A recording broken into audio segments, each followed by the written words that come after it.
അള്ളാഹുവിന്റെ ഉത്തരവാദിത്വത്തിലാണെന്ന് മുഹമ്മദ് മുസ്തഫ സല്ലല്ലാഹു അലൈഹി വസല്ലം രണ്ട് വിഭാഗം പറഞ്ഞു. മൂന്നാമത്തെ വിഭാഗം പരിശുദ്ധ റസൂല് പരിചയപ്പെടുത്തുമ്പോ നമ്മുടെ കണ്ണ് നിറഞ്ഞു പോകണം, നമ്മുടെ കൽബ് വല്ലാതെ പടച്ചു പോകണം.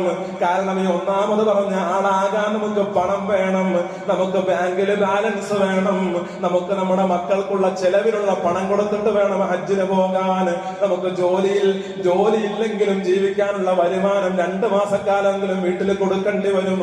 അങ്ങനെ പോകാൻ ചിലപ്പോ പട്ടിണിക്കാരന് പറ്റിക്കൊള്ളണമെന്നില്ല, അങ്ങനെ പോകാൻ കൂലിപ്പണിക്കാരന് പറ്റിക്കൊള്ളണമെന്നില്ല.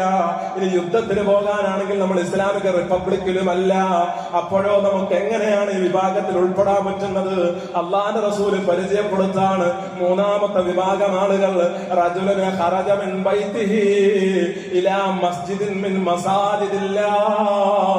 അള്ളാഹുവിന്റെ പള്ളിയിലേക്ക് ഒരാൾ പോയാൽ, അള്ളാഹുവിന്റെ പള്ളിയിലേക്ക് ഇബാദത്തിന് വേണ്ടിയിട്ട് കടന്നു പോയവൻ, ജമാഅത്ത് നിസ്കാരത്തിൽ പങ്കെടുക്കാൻ വേണ്ടി പോയവൻ, സുന്നത്ത് നിസ്കരിക്കാൻ വേണ്ടി പോയവൻ, പള്ളി പരിപാലിക്കാൻ വേണ്ടി വന്നവൻ, അങ്ങനെയുള്ള ആളുകളൊക്കെയും അല്ലാഹു റബ്ബുൽ ഇസ്സത്തിന്റെ ഉത്തരവാദിത്തത്തിൽ തന്നെ അവര് വെക്കുന്ന ചവിട്ടടിക്ക് കൂലിയുണ്ട്.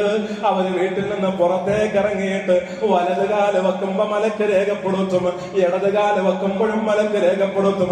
അള്ളാന്റെ പള്ളിയിലേക്ക് പോയ ആളാണ് ഇവന് പ്രത്യേകമായ പ്രതിഫലമുണ്ട്. അവന്റെ കാലിന്റെ അടിയിൽ പതിഞ്ഞ മണൽത്തരിക്ക് പോലും അള്ളാഹു പ്രത്യേകമായ പ്രതിഫലം അവിടെ രേഖപ്പെടുത്തുന്നതാണ്. മൂന്നാമത്തെ വിഭാഗത്തിൽ എത്തിപ്പെടാതിരിക്കാൻ എന്ത് ന്യായമാണ് നമുക്ക് പറയാനുള്ളത്? ഇത് നമുക്ക് ഇങ്ങോട്ട് വരാൻ പാസ് വല്ലതും കൊടുക്കണോ? പള്ളിയുടെ ഉള്ളിലേക്ക് കടക്കാൻ എന്ത് ന്യായത്തിന്റെ പുറത്താണ് നമ്മൾ അത് മാറ്റിവെക്കുക? 1, 2 ശരിയാണ്. സമ്പത്തുള്ളവനാണ്, ഇസ്ലാമിക റിപ്പബ്ലിക്കിൽ താമസിക്കുന്നവനാണ്, യുദ്ധം ഉണ്ടാകണം, ഇതൊക്കെ ശരിയാണ്. എന്നാൽ നമുക്കെന്ത് ന്യായമുണ്ട്? ജമാഅത്തിന് അസ്സലാത്തു ഖൈറും മിനൻ നൗം എന്ന് പറയുമ്പോ പുതച്ചിരിക്കുന്ന പുതപ്പൊന്ന് മാറ്റിയിട്ട് wudu എടുത്തിട്ട് അള്ളാഹു തന്ന വാഹനത്തിൽ കയറിയിട്ട് ആ വാഹനത്തിൽ പള്ളിയുടെ മുമ്പിലേക്ക് വന്നിറങ്ങാൻ, നടക്കുക പോലും ചെയ്യാതെ പള്ളിയിലേക്ക് വന്നെത്താൻ നമുക്ക് എന്ത് ന്യായം പറയാനുണ്ട്? ചൂട്ട് കത്തിച്ച് വന്ന ആളുകളില്ലേ നമ്മുടെ മുമ്പില്?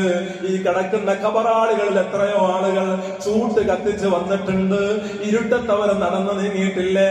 അങ്ങനത്തെ ആളുകൾ നമ്മുടെ മുമ്പിലുള്ളപ്പോ നമ്മുടെ വാഹനത്തിൽ അള്ളാഹു തന്ന നിഅമത്തുണ്ടായിട്ട് പോലും, യഥേഷ്ടം നമുക്ക് വരാൻ കഴിഞ്ഞിട്ട് പോലും, കിലോമീറ്ററുകൾ നമുക്ക് പ്രശ്നമല്ലാതിരുന്നിട്ട് പോലും എന്തുകൊണ്ട് നമ്മൾ അസ്സലാത്തു ഖൈറും മിനൻ നൗമിന് ഹയ്യ അലൽ സ്വലാ എന്ന വിളിക്ക് മറുപടി കൊടുത്തില്ല?